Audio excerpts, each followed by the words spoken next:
He's actually not a guest. He is an uncle, a brother, a friend of True Vine Ministries, and he has been an integral part of our family and our lives. He married Pastor and I.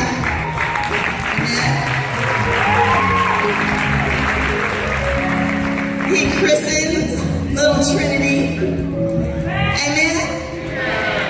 And so we are so blessed today, this morning, to have Pastor Doug Stevens and his lovely wife Nancy in the house with us this day. Stand up on your feet. Stand up. Nancy, please stand up. True Vine, give them some love this morning. They are no strangers to True Vine.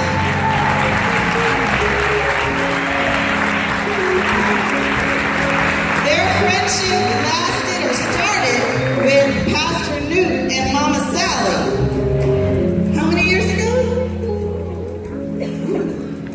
25 years ago. So we have had a relationship with the Stevens for 25 years.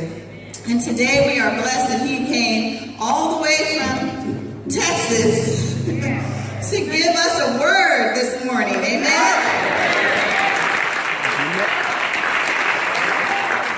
Doug always asked to come and preach for True Vine, but he always wants to come in the month of February. And Pastor Zach said, you cannot preach in the month of February. So we are happy to have him June, amen, in the month of June, first Sunday in June. So let's give it up, True Vine, for Pastor Doug Stevens.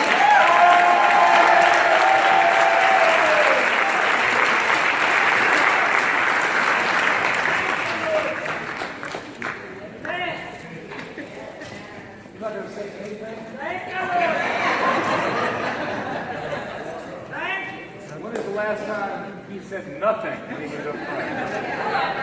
Wow. Am I working here? Not yet. Thank you, Lord. Here we go. Oh,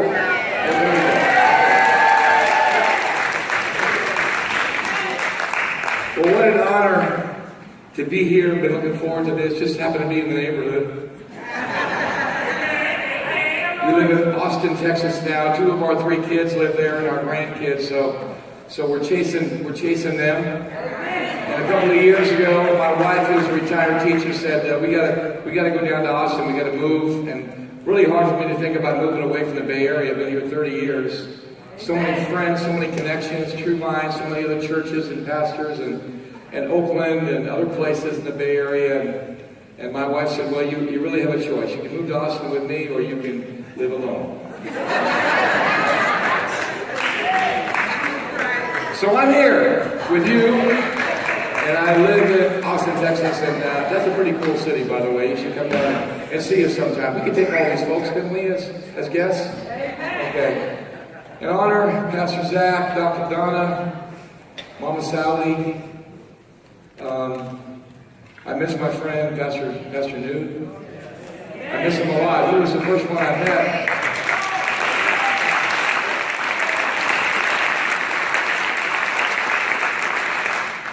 And we developed a relationship, a friendship, and a sister church relationship. I was pastoring a church in Walnut Creek, and you all know that Walnut Creek and Oakland have nothing to do with each other. Because of the Oakland Hills, sometimes called the Himalayas. So high, such a psychological, sociological block. And how many of you know that God can overcome barriers like that?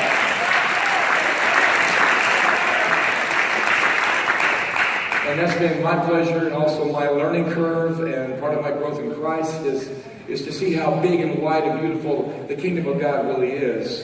And that once again here. And by the way, Dale, your wonderful music director, this young man over here.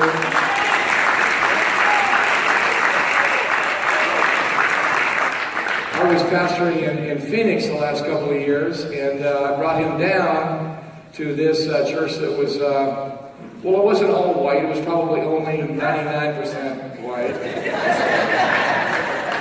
And he came and took over the worship and the music that day. And how many of you would guess he blew it up that morning?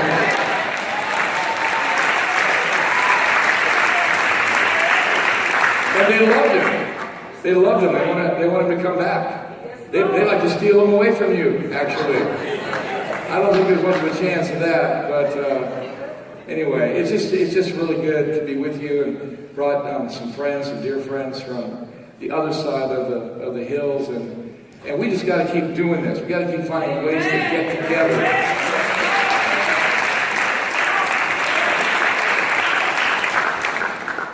So we live, as you must well know and feel deeply in your soul, and sometimes try to deny, but it's almost impossible to do so. We live in an age of uncertainty.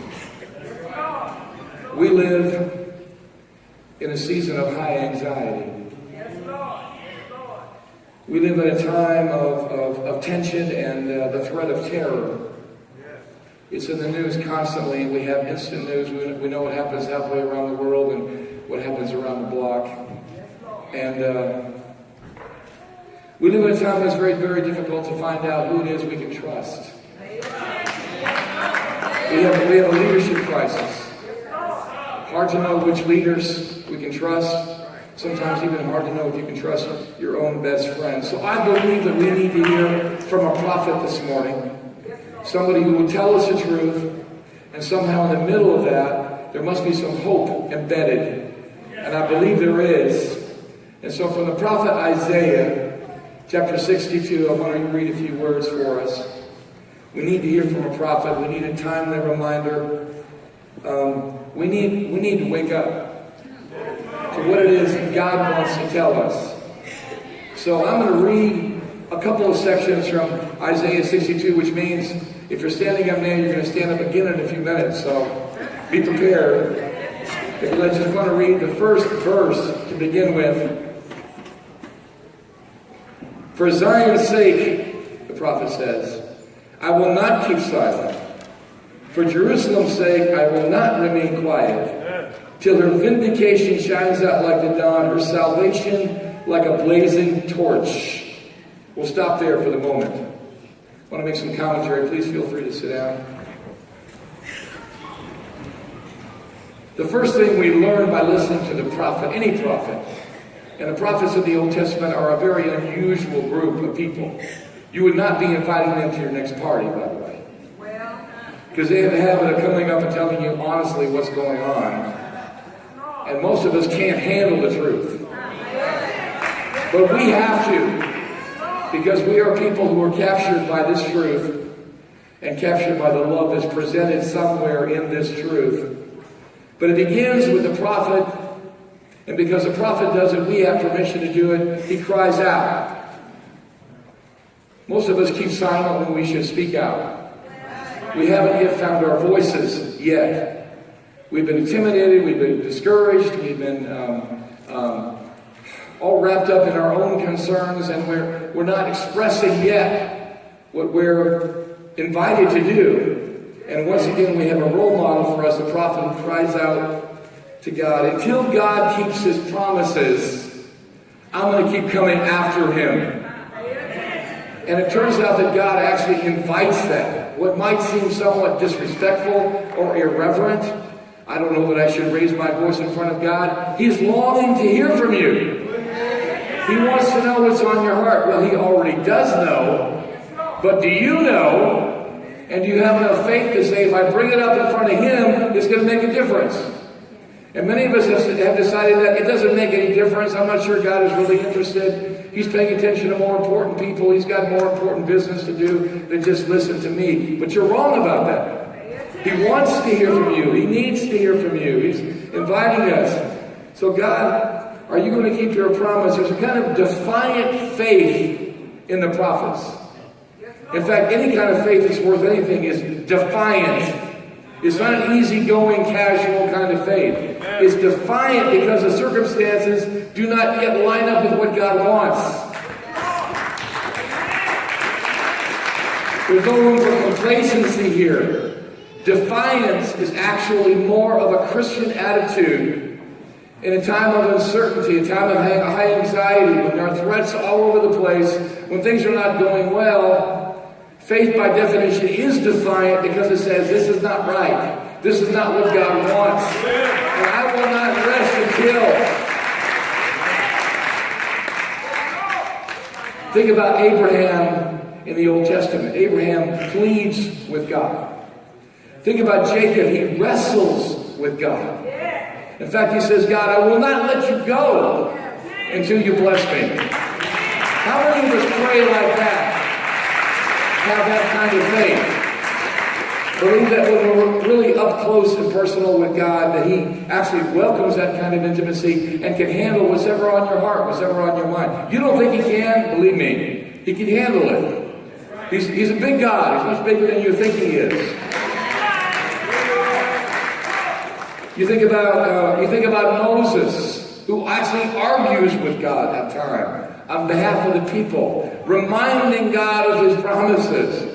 And you're thinking, wow, what kind of a close friendship? You have a close friendship like that with God? Can you actually speak your mind? And do you have enough confidence in Him to be able to handle your emotion, your concern? Not that you have it all right, because what you do is you pour it out, and then you let God take it and do with it what He wants.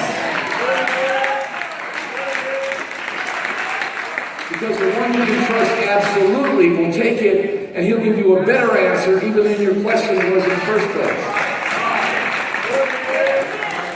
And then we have David, we have the prophets constantly saying, how long, O Lord? How long? There's a kind of impatience there. Not a complacency, not an apathy, not a kind of cynicism that says, well, that's all there is, that's all there ever can be, and I don't know where God is, but He's gone somewhere else. No, He's right here, He's waiting for us. He's waiting for us to ask Him to do what we know He wants to do, what He will do, what He can do. So this is about growing our faith so that we can speak like the prophet speaks. I got a call one Saturday morning. I was pastoring out in Walnut Creek, and got a call at 6 o'clock in the morning. Who calls me at 6 o'clock in the morning? What cannot wait until 8 o'clock in the morning? I got a call from a lady, a great lady there in church. She said, Doug, I need you to come to my house. I need you to come right now. You know, before breakfast, before I'm even up and away. What is so... She said, I can't tell you over the phone, but I need you to be here. You need to be here for us and for our family. So I went there. This is the Orinda Hills. Okay, this is very, very upper class, very affluent community. I come into the house, I can't imagine what's going on. This couple is a great couple, everything's going well. He's the principal of the local high school. She's a fantastic lady. I know they have a couple of sons. I know them a little bit. They're off in college. I come in the room is very, very quiet. Mother and father, 2 teenage boys, 18, 19, 20 years old, whatever they were. And they're kind of sitting there and nobody's making eye contact with me, except for her. And she says, we need to talk. I said, what are we talking about? She said, they will tell you. Now, you know you're in trouble when Mama says, they will tell you. So the husband, kind of clueless about what's going on here, says, I'm not sure why you're here. She said, ask the boys. So I'm looking at the boys, and they're kind of, we don't know. Why is Mom so upset? Well, it took us a while. But we finally got to the truth. But you know what it took? Finally, Mom was not getting the answers from her 2 sons that she wanted. Her concerns were not being addressed. They were not telling the truth about what's going on in their lives. And finally, she did something that this dignified lady I couldn't imagine she would do. She went and sat in the middle of the floor of the living room. And she folded her arms, crossed her leg, and said, I am not moving until all the truth is out. I said, wow, we could be here for a while. What finally came out, because of how serious she was, and how demanding she was to get at the truth, and how much she was craving some kind of hope in the middle of what she considered to be a hopeless situation. It turns out her 2 boys, her 2 college boys, are heroin addicts. In the hills of Orinda, they both start with O, Orinda, California. How in the world does cocaine, does heroin get up into the hills? Well, all the time, as it turns out.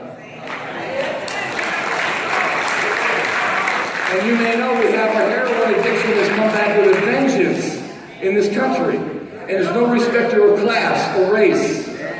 It's a problem everywhere. So all of a sudden we begin to unpack the reality here, and they were so reluctant to talk about it, but she was not going to let any of us move.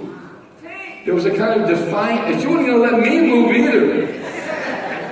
Because they were going to be accountable to me whether they wanted to or not. So we had this long, hours-long conversation. And we're finding out how deep and dark is the secret that had been hidden. And like a prophet, she sat there and she said, we're going to tell the truth. My husband doesn't know anything about this. You have to be here to help us with this. And I don't know if you can, but we got to try something. Have you ever been that desperate? Have you ever been that desperate? Do not keep it to yourself. The truth needs to come out. Now we're hoping that there will be a redemptive outcome here. It isn't just the truth to shame anybody. But if you don't start with the truth, you can't get to the redemption. You cannot get there. So we finally got to that truth. We found out why the one son, by the way, hasn't taken like a shower or a bath for weeks. That was one of the clues for her. Like, what's going on with my son? Because, as he finally admitted, the heroin high is much more intense when you block the pores. They all get, they're all dirty. You're all dirty. There's no breathing. Your skin can't breathe. Now the intensity of the high is greater. There's a lot of things I don't know about. I didn't know about that. And it all came out. The ugly truth came out. Now when it comes out, you can bring it in front of God. Now you can do something about it. If you're willing to. And slowly but surely, but certainly faster than I had any right to expect, we came to a plan to get the help that we needed. All because when one said, we're not going anywhere, so we're stopping right now, and we're going right in front of God and everybody else, and we're going to tell the truth. A defiant faith. My respect for her went way up that day. And the help that these two boys finally got, because somebody was willing to demand truth and would bring it out in the open in front of God, because God's got resources to help any of us anytime.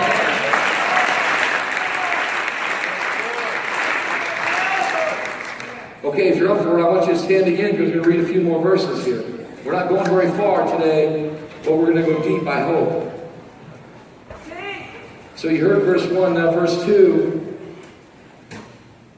It becomes more intense as he keeps speaking. The nations will see your vindication, and all kings your glory. You will be called by a new name, Jerusalem, and the mouth of the Lord will bestow. You will be a crown of splendor in the Lord's hand, a royal diadem in the hand of your God. No longer will they call you deserted or name your land desolate, but you will be called Hephzibah and your land Beulah, for the Lord will take delight in you. And your land will be married. As a young man marries a young woman, so will your builder marry you. As a bridegroom rejoices over his bride, so will your God rejoice over you. Please be seated. Thank you, Lord. Something new can happen when we shake off the complacency, when we finally tell the truth, and we go to God and we grab him with desperation, believing that this God is the only one we can absolutely trust to find the solutions that we need. What happened historically is that Israel was taken off into exile because Israel had been disobedient. They were in a foreign land, and they were held captive there again, almost like it was Egypt all over again. Maybe God has forgotten about us this time. Maybe he's given up on us because he took care of us once. We failed him. Is he really the God of second chances, third chances, fourth chances? And all of a sudden we get this good news because the king of Persia says, yes, I'm going to let you go back to your land. I'm actually going to give you some material to rebuild your land. That's the good news. The bad news is you're going to go back and find it utterly destroyed. You're going to have to build it from the ground up again. But you're free to do that. Some of us look at the rebuilding we have to do in our lives and say, well, I may be free to do it, but I don't think I can do it. I think I've lost too much. I think we've lost too much ground. I think we've lost too much time. I'm not sure I have enough help, enough friends. And that kind of language will drive you down, and you'll never leave captivity if you give into that. It cannot be any better than it is right now, and you give up. It's so easy to do that. In a moment of disappointment, of discouragement, I mean, the last couple of days, I had a conversation with somebody who kind of stuck in that place. Are you stuck somewhere? Do you need a divine faith to get you out of that? You can't even imagine what the answer is. But don't rely on your imagination. Don't rely on your resources. Don't go by your own history. Think about what God can do. And if He is on your side, if He's for you, if He cares about you, something amazing can happen right now. Even if I told you what it was, you wouldn't believe it. That's what God can do. A new name. Wouldn't you like to have a new name? What is your old name? Maybe you have an old tape in your head. Maybe your mother or your father or somebody else significant called you by that old name, and it was an insulting name, and it limited you, and it kept you from reaching your God-given potential. And I can't imagine that God really thinks of me. Well, you need a new name. And your new name is, I take delight in you. You're a delight to me.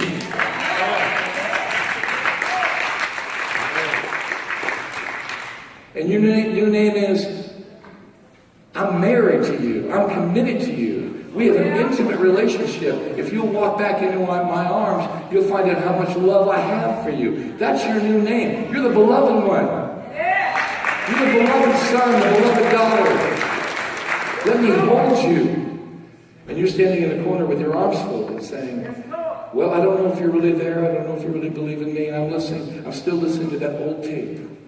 I'm listening to somebody else's label on you. We need a new name. We need a new identity as people who are free to pursue God and free to thrive under the influence of His love. We need a new character. It kind of happens in this order, by the way. It begins with a new name. God tells you who you are. Don't try to figure it out by yourself. Listen to Him.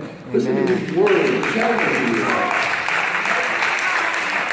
And now that new name gives you a new identity, and that new identity begins to shape your character, and that character begins to change your reputation, because others around begin to look at you differently. Because what you've been doing is you've been living an echo of somebody else's old name, an old description, an old insult. And now you're being called by a new name, and you're starting to live into that. Become who you are. Become who God says you are, and you are who you are because of Him. And you say, well, I don't know that I'm all that lovable. Let me tell you something. You're probably not. But if He loves you, you become lovable. You don't have to prove yourself lovable to get His love. He loves you. It starts there. It's His initiative. He calls out of nothing something, someone, gives you a name, gives you an identity, and then this reputation begins to spread. And all of a sudden you realize, I've got a future here. I can do things. I can go places. I can make contacts. I can contribute to this community. Whereas before I was sort of hiding and most of me was kind of shut down and I've been stuck. As a friend of mine once said, who's a counselor, sometimes when I'm talking to somebody who's just like, where are they? You know, they're just kind of, they disappear. You know, you become the invisible person. Maybe that's the way you think you're going to be safe. I'm going to be invisible, nobody can harm me. You might be safe, but where are you? Where did you go? You're not yet living out what God calls you to be and what He has for you, the destiny He has for you. And my friend, the counselor, will sometimes say to that person, tell me something. I have a question for you. And the person goes, yeah, what is it? When did you die? What kind of a question is that? That's an awakening question. When did you die? And he said, you know, sometimes people will kind of accidentally tell me the truth. They didn't plan to. I died when my father left and I was 6 years old. I died when I lost a job that was my dream job. I died when I got a diagnosis of some kind or another that sort of changed the way I looked at my life.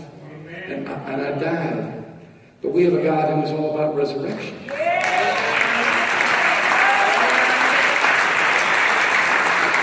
And all he has to do is speak into your life.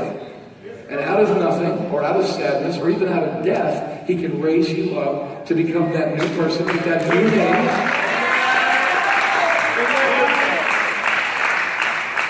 And the prophet is saying, Jerusalem, Zion, yes, you have died, but you're coming back to life.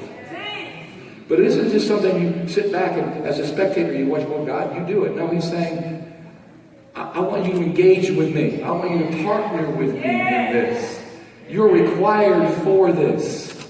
I have given you a calling, and I want you to step up. And the fact that you're talking back to me now, the fact that you're speaking out now, the fact that you have some kind of passion going on inside here means that you're coming back to life. And you're going to find out what I can do. Last week I was in Haiti. Now talk about a place filled with discouragement. 2010 they had a massive earthquake. Probably 250,000 people died in that earthquake. And all the substandard buildings that fell down on people. People who were lost. We don't even know how many people actually died because they had to start burying people in mass graves. How do you come back from that? Last week was my 10th trip back to Haiti since the earthquake. And I'm watching God do amazing things with heroic people.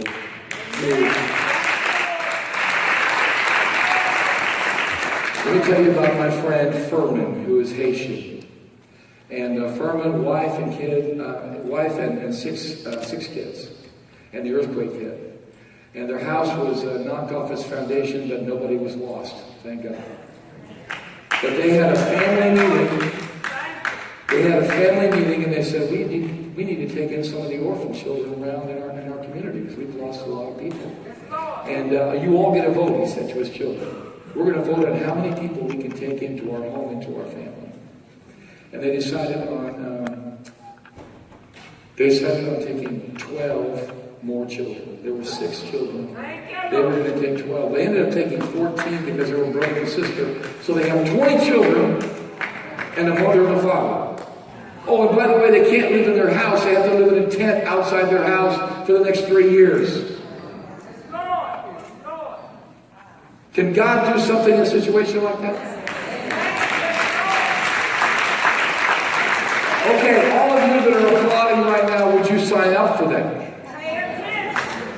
Probably not. But sometimes you have to be desperate enough. Do you find hope where God wants you to find hope? And that was where they were. They took in these 20 kids, 6 biological, 14 from the neighborhood. The youngest was 5 months old. They took him. And he tells me this story as we're traveling through Haiti together.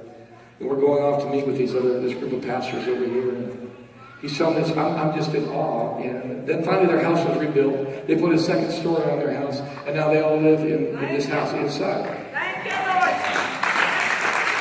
So on the way back to Port-au-Prince, which is where we ended up, I said, can you take me by your house? I've got to meet this family. Because when God's been doing that kind of work, you want to meet these people. Because they're not just survivors. They've gotten a gift. There's something beautiful going on here. And I'm a collector of stories like this. I want to see God at work. I don't want to miss out. So he said, sure, I guess it's kind of out of our way. I said, I don't care. You've gone out of your way for years helping people. I'm going to go out of my way because I want to find out. I want to see the best of what God can do. You know, God can do amazing things out of the worst of circumstances.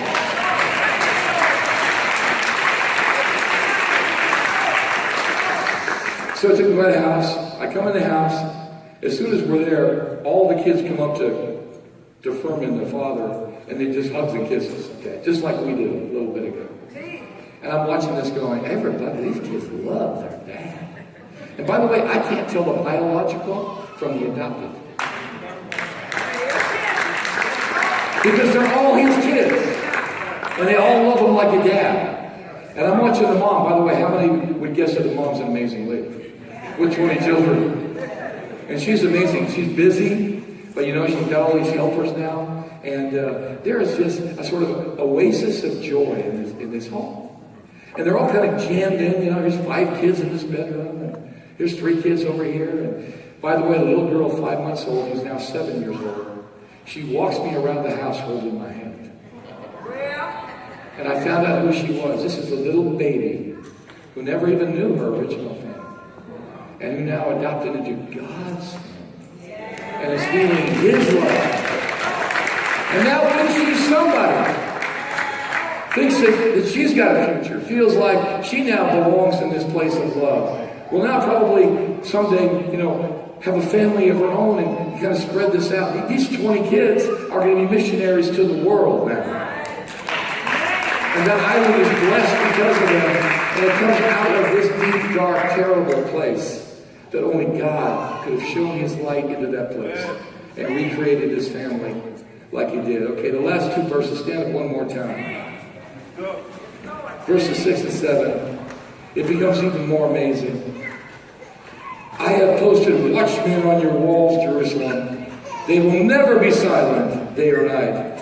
You who call on the Lord, give yourselves no rest, and give him no rest, till he establishes Jerusalem and makes her the praise of the earth. Give God no rest, it says. Please sit down.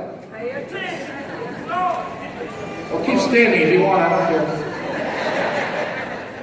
We should stand in shock that God tells us, give me no rest, he said. Come at me. Bring it on. Get in my face. I am more eager to hear from you than you are to talk to me. Don't be afraid about your bold prayers. I want your prayers to get bolder. Don't be afraid about asking for too much. Don't be afraid about offending me, God is saying. I can take all of your feelings and sort them out. I want that kind of relationship with you. I want you to know what I can do for you and with you and in you. So don't ever think you need to give God a break. God doesn't want a break. He doesn't sleep. He never slumbers. He's paying attention. We're the ones who are asleep. We're the ones who are not fully alive. I'm going back to early 1990s and my original relationship with True Vine, with Pastor Newton. We got to know each other. And Pastor Zach was kind of skeptical of the whole thing. What does this skinny white guy want? With True Vine. From a distance, you know, kind of looking at me. This kind of combination of Will Smith and Malcolm X.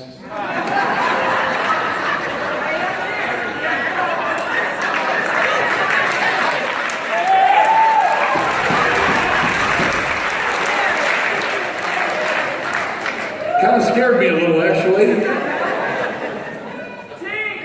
And then the Rodney King verdict. Anybody old enough to remember the Rodney King verdict? And the LA riots. And so I called my friend, my big brother Newton, and I said, I think we had to do something. We supposedly have a relationship here, the 2 churches, you know, White Walnut Creek and West Oakland. And what should we do? Well, we should get together and get our churches together. And I said, I want to invite you to come out to our church in Walnut Creek, Hillside Covenant Church, and we'll have a prayer meeting. We'll pray about this. He said, no, I disagree. Wow, he doesn't want to get together. I'm feeling bad. The relationship's barely begun, and we're done because of the tension. You know, I'm thinking all these negative thoughts. And he says, no, I want you to come to us. To West Oakland.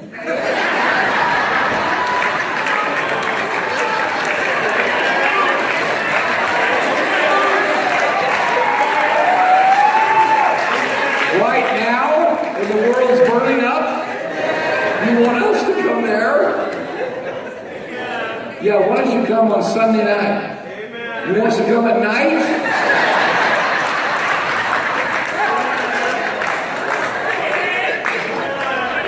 So I tell my wife, okay, here's what we're going to do. And Sunday morning, I'm going to invite the whole church to come. And my wife, a woman ordinarily with great faith, said, you'll be lucky to fill up your car with people who are willing to do that. Because you know how many of us live in fear? We live in fear. We don't really have any relationship. We don't really know what we're talking about. We live in fear, separate from each other. And we have these sort of images. We have all these rumors in our head. And there's just enough truth. You say, well, I heard about, of course you heard about, but God wants to do a new thing.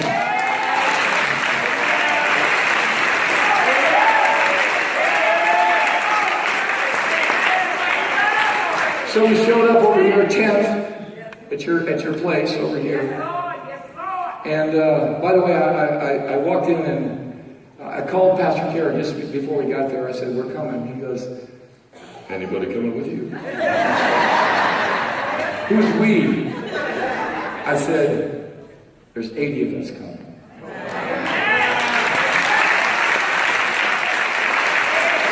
Yeah, I was impressed. And Pastor Karen made me do it. Says, well, I'm sorry because I had no idea you'd be bringing that many people. And so I only selected a few of our people to be here. I didn't think you'd bring any. You of little faith. And so 80 of us and 40 or so folks from True Line, we had ourselves a prayer meeting, and Pastor Carey and I stood side by side, which, by the way, is a good look. I think we need to see people standing side by side. Let's not just talk about it, let's actually live it a little bit. Let's build some real friendship. Let's eat in each other's homes. Let's find out about each other. Let's learn to forgive each other. Let's learn to encourage each other. So we stood there, and I think I said something like, okay, let's move into a time of prayer. And once again, Pastor Carey interrupts me. Did that a lot. He said, before we pray, he said, I know people in this room need to say that there's some things we need to say to each other. I said, uh-oh. Because we don't even really know each other yet. So we didn't have any real trust built yet. And we're not relaxed and comfortable enough yet. And he said, I know you all are feeling something. Let's talk about what we feel. And slowly but surely, people from both sides, both communities, start talking about their hurts, their fears, their anger. Yes, Lord. And it got more and more honest. All of a sudden, listening to somebody with maybe different ears than I have before. We're not shouting across the hills. We're actually talking face to face. We're beginning to believe we could be brothers and sisters.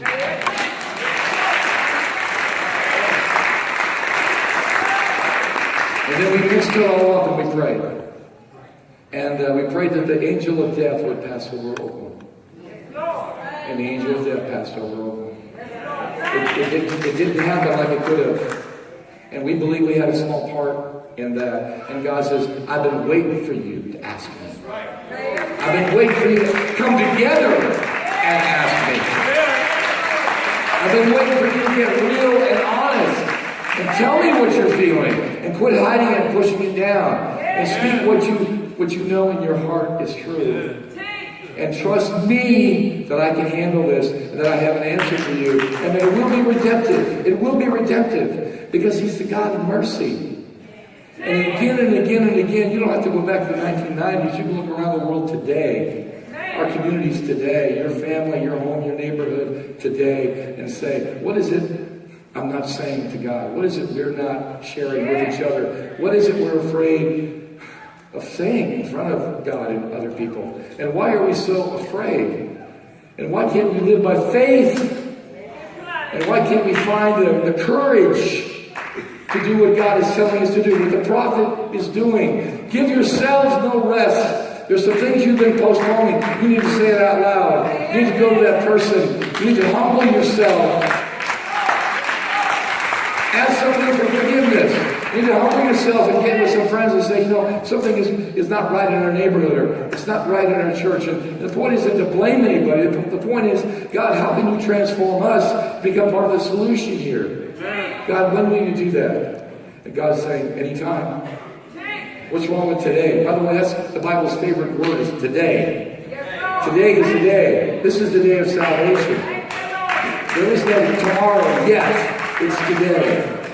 The day of making decisions. One of my, close with this.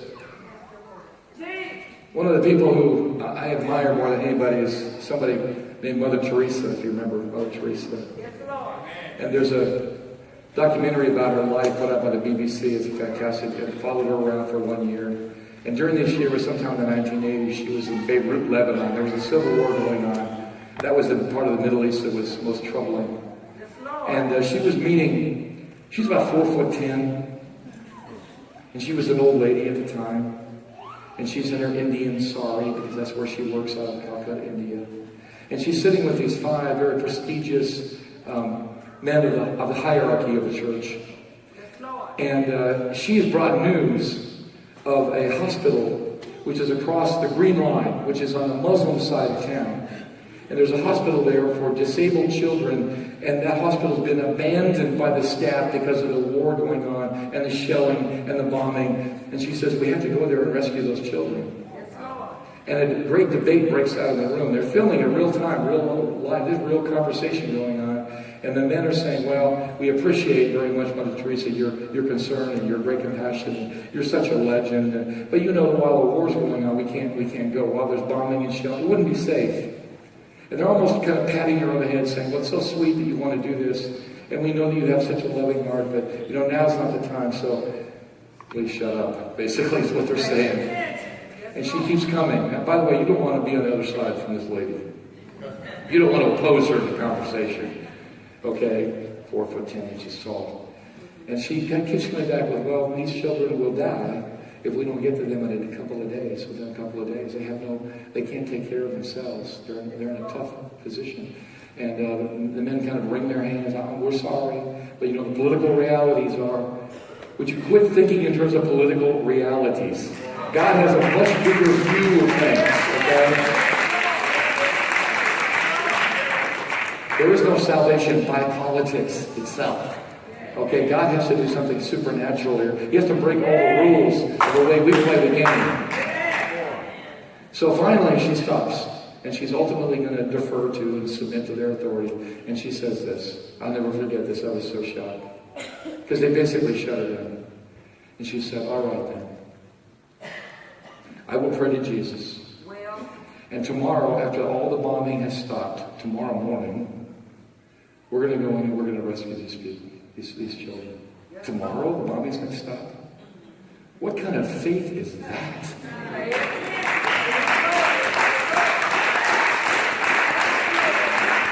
So the camera turned on the next morning. There's no bombing going on. There's no gunshots in the air. And here's all these ambulances she's arranged, and all the sisters of charity. By the way, none of these guys are around. Okay? None of the members of the hierarchy are around. None of the authority figures are around. Sometimes it's the ground level troops who are to get things done. Don't wait until all the leaders say yes and vote yes. Because they'll stay divided forever and they're postponed. And all of a sudden they're going across the Green Line. And God has given them favor, imagine that. Do you believe God can do that? And He clears the way, and He makes the path. And all these unarmed sisters of charity, of course, are unarmed, except with God's love and their faith. And they go in and they show them the cameras going into the hospital. And here are these children, oh my Lord. And they're crawling on the floor. And they're starving to death. And they're completely panicked. They don't know what's happened. Nobody's around to take care of them. And you see one of the sisters of charity, this beautiful little lady from India, another younger lady, and she goes over to a crib, and here's this boy. He's just in complete panic. And his body is just trembling. And his eyes are darting back and forth. Where's my help? And I'm going to die. And she comes and she begins to take care of him. And she begins to massage his chest. And all of a sudden his eyes begin to focus on the woman in front of him. Like it was Jesus Christ Himself. And it was. Our Lord showing up. But what did it take to get there? What will it take to get you where you need to be? What will it take for you to even begin to pray the prayers about, God, would you make a way? God, I think I know what you want here. I'm not sure I have all the answers, but I'm going to pray to you, and please correct anything that's not right, that I don't understand yet, and make a way for me. And I'm tired of being silent. I'm tired of waiting for somebody else to make a move. You're telling me. You're calling me. And beginning with that kind of defiant faith and praying that kind of prayer, and that sense of holy restlessness, you should be restless. I should be restless to see God's will be done on earth as it is in heaven. In my neighborhood, in my workplace, in my city. And see what he does. And see what happens when you finally open up and you awaken again the possibility and the promises of God. Let me pray for us. Lord, thank you so much for this torch in this place in the heart of the city. Thank you for the other churches, the other ministries, the other leaders, and the people whose names will never make the headlines, who are living with a kind of defiant faith in Jesus Christ, who are willing to speak out and do so with honesty and integrity and authenticity, and who are unwilling to take no. No, there is no answer, because there will be an answer, because you promise there will be an answer, and we will wait on you, and we will wait with a holy restlessness, pleading with you, begging you, wrestling with you. You are more willing to hear from us than we are to talk to you. You are not offended by bold prayers. You are not offended by a heart on fire. Quite the opposite. That's what you intend for each of us. Bring us back to life. Thaw us out. Inject us with a jolt of faith so we can live for you and share your glory with the world. We want to see Jerusalem, Zion. We want to see our Jerusalem become the glory and praise of the earth. We want to see the reputation of our family, of our church, of our community become something that honors you, God, and gives people hope out there that don't have any hope. And so we have to think beyond our own calculations, and certainly beyond our own doubts, and beyond the deadness sometimes that takes over our spirit. I pray that you would bring all of us back to life in the name of Jesus Christ. Amen.